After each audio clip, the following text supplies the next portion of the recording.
This program is a co-production of the Minnesota Humanities Center and the Minnesota Chicano Latino Affairs Council in collaboration with TPT's Minnesota channel. Major funding for this program was provided by the Arts and Cultural Heritage Fund, created by a vote of the people of Minnesota in November 2008. Latinos in Minnesota have a long history. In recent decades, their prominence has grown demographically, economically, and culturally. Our Latino population comes from countries throughout North, Central, and South America, from Mexico all the way down to the tip of the continent in Chile. Everything from the legacy of pre-Hispanic indigenous peoples to significant European ethnic influences are found in the diverse backgrounds and traditions of Latinos in the U.S. All these nations, particularly Mexico, are significant trading partners and buyers of U.S. goods and services. Like all the immigrant communities that call Minnesota home, from Swedish to German, from Somali to Hmong, Minnesota's Latino community has a great deal to contribute. Family, friendship, and faith traditions enrich communities. The strong entrepreneurial instincts of Latinos add to Minnesota's economy, revitalizing neglected neighborhoods and bolstering declining rural towns. And their art, music, and dance reflect the beautiful, the funny, the tragic, and the hopeful. A statewide survey revealed 5 topmost issues of importance to Minnesota's Latino community. In a unique collaborative effort, 12 of our state's finest Latino artists expand on those topics, giving voice to their community's interests and contributions in Latino Arts, a community vision. I'm a lifelong resident of Minnesota.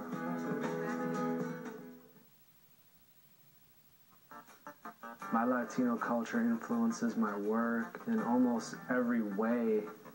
I think it's probably the primary motivating force behind why I write. I think there's a lot of things about being Latino that get lost in the pop culture static.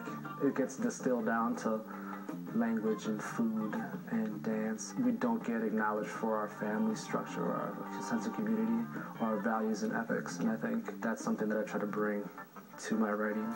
Usually I write when I'm driving. I do it to instrumental hip-hop records. And I'll spit out a line and then repeat it over and over again until I can find another line. A lot of my writing is kind of cryptic, and I'm more concerned with, again, the structure of it. If it sounds good or feels good coming out of my mouth, I'll leave a word out or leave it confusing, as long as it makes sense to me and the rest of the context is understandable. Creating art and writing is fun for me, but I consider it a responsibility of the most sacred form. I choose to work with youth because I feel that it's important. It's something that I saw my role models do. My parents were both educators. My mother was a teacher, my father was a principal, and it was just instilled in me that that's kind of what you do. You work with young people. The messages that I try to impart to the young people I work with are, not everybody has to be a rapper or a singer or a writer, you can do other things behind the scenes. There's such a myriad of other responsibilities and resources and requirements for the art that we do consume to be delivered to the people and to the consumer or to the community is the other roles you can play in the creation of art or the distribution of art. Because now I look at it in terms of a business, just the models, not in terms of, having it affect the creation, but the model of creating art as a business.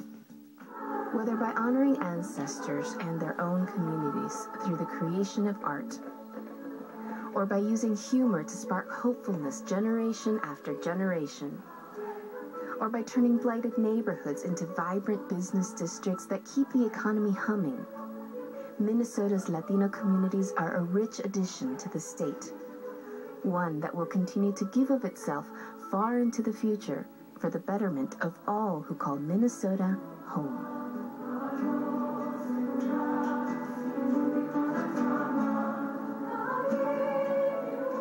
What do you think that the Latino community contributes to Minnesota as a whole? We as a people are that contribution. We as our ideas are our contribution. As our expressions, that is our contribution.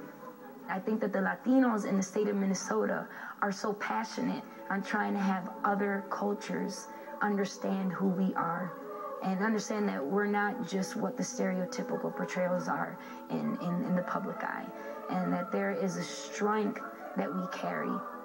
What every person I've learned from has contributed is their soul.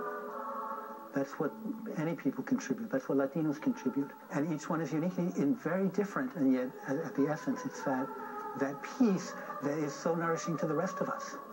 That we're all enriched by having that kind of contact with people who see the world through a different set of eyes.